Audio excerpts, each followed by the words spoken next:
లేదే 10 రూపాయలు. 10 రూపాయలు కూడా నేను చేయను ఎట్లా చేయాలి? ఈ నోట్లు సిరిగిపోయి చాలా మంది ఇబ్బంది పడిపోతారు. మీరు ఇబ్బంది పడకుండా ఉండడం కోసమే ఎవరు తీసుకుంటారు దీన్ని?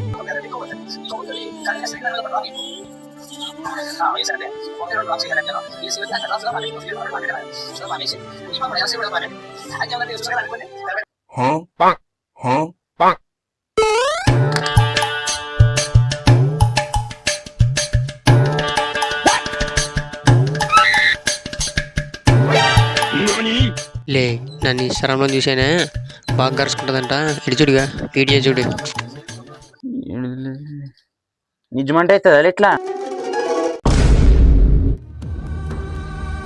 లే బంగారు రక్కు నేను రోడ్లేగా అట్లా చేసి లే ఉన్నాయి అదో బోయేడుతోటి కనిపించుకుంటుండే కదా లే లే అంగనోడు ఏదో రూపాయి 2 రూపాయలు తక్కువ చేసి లే బంగారు రక్కు నోటి తీసేసా. మా వీడియోస్ కనుక నచ్చినట్లయితే ఫాలో చేయాలి.